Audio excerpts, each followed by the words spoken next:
আল্লাহ রাব্বুল আলামিন বললেন আসমান তৈরি করলাম, জমিন তৈরি করলাম, জমিনের মধ্যে তোমরা যা কিছু দু চোখে দেখছো আমি আল্লাহ রাব্বুল আলামিন সব কিছু 6 দিনের মধ্যে সমাপ্তি করলাম। যারা বলেন না সুবহানাল্লাহ। ওরে বান্দা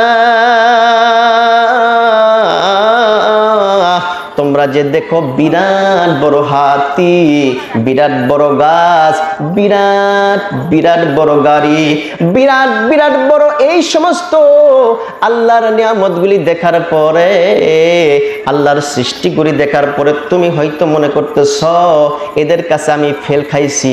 না না না, আল্লাহ পাক রব্বুল আলামিন তোমার জন্য আমার জন্য সুন্দর করে ওয়াজ কোরআনুল কারীমের ভিতর করে দিলেন। এ বান্দা তুমি শোনো, আমি আল্লাহ আসমান 6 দিনে তৈরি করলাম, জমিন 6 দিনে তৈরি করলাম। জমিনের ভিতরে যত কিছু মাখলুকাত তুমি দেখছো সব কিছু আমি আল্লাহ পাক রব্বুল আলামিন 6 দিনের মধ্যে সমাপ্তি ঘোষণা করলাম। যারা বলেন না সুবহানাল্লাহ। এ বন্ধু, আল্লাহ যদি চাইতেন কোন ফায়াকুন শব্দ দিয়ে আসমান তৈরি করতে পারতেন। কথা বলুন ঠিক কিনা? আল্লাহ যদি চাইতেন কোন ফায়াকুন শব্দ দিয়ে এ জমিন তুই হয়ে যা, আল্লাহ রাব্বুল আলামিন এমন শব্দ ব্যবহার করলে, আল্লাহ পাক রব্বুল আলামিন এমন শব্দ ব্যবহার করার সঙ্গে সঙ্গে জমিন হয়তো আসমান হয়তো সব কিছু হয়ে যাইতো। কিন্তু আল্লাহ রব্বুল আলামিন এর মধ্যে সীমানা কেন দিলেন? 6 দিনের সীমানা কেন দিলেন? আল্লাহ রব্বুল আলামিন বললেন বান্দা এটা একটা গণনার দিন হিসাবে প্রশিক্ষণের জন্য আমি আল্লাহ রব্বুল আলামিন 6 দিনে আসমান, 6 দিনে জমিন, 6 দিনের জমিনের মধ্যে সমস্ত আমি আল্লাহ রব্বুল আলামিন এই সৃষ্টিগুলোকে তৈরি করলাম। যারা বলেন না সুবহানাল্লাহ। আমার বন্ধুগণ, আমার বাবাজিরা, কেবলমাত্র আল্লাহ রব্বুল আলামিন মানুষকে কত সুন্দর করে তৈরি করেছেন, কত সময় নিয়ে তৈরি করেছেন, কত ভালোবেসে তৈরি করেছেন। এই আদম সৃষ্টির সংক্ষিপ্ত ইতিহাস নিয়ে আমি আপনাদের সাথে ছোট্ট করে 2-4টা কথা বলতে চাই। কারণ আমরা হলাম মানুষ, আমাদের সবকিছু শোনা এবং মানার দরকার আছে না নাই?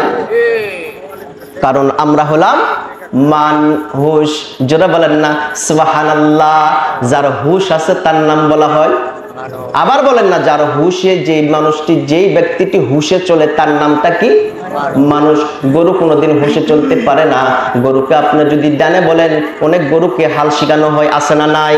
অনেক গরুকে হাল শিখানো হয়, শিখানোর উপরে অনেকবার দেখবেন ডানে ডানে বললেও বামের দিকে টানে। কথা বলুন ঠিক কিনা? তার মানে এর মধ্যে হুশ আছে, এর ভিতর হুশ আছে। ছাগল কোনোদিন হুশে চলতে পারে না। ছাগলকে যদি বলেন ওটা আমার চিরশত্রু, ওর জমিনের কোনো খাবার তুই খাইবি না, ছাগল বলবে একটু সুযোগ পাইলে আমি এই সুযোগ ছাড়বো। কথা বলেন ঠিক কিনা?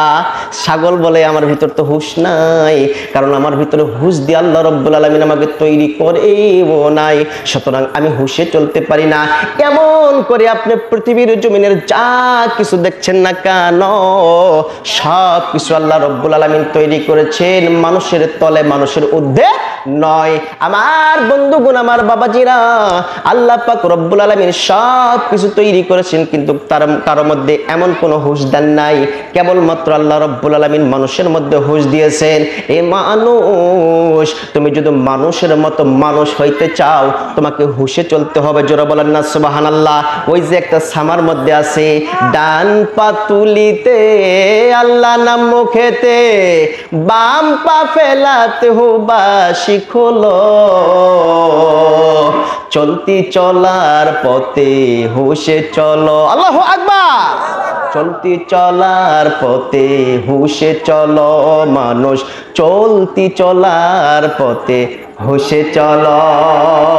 হুশে চলবো না বাহুশে? জোরে বলেন, হুশে চলবো না বাহুশে? যদি আপনি হুশে চলতে পারেন আপনার পা স্লিপ করার ভয় কম। যদি আপনি হুশে চলতে না পারেন আপনার পা স্লিপ করে আজাও ভাঙতে পারে, মাজাও ভাঙতে পারে, পাও ভেঙে যেতে পারে। কথা বলেন ঠিক কিনা?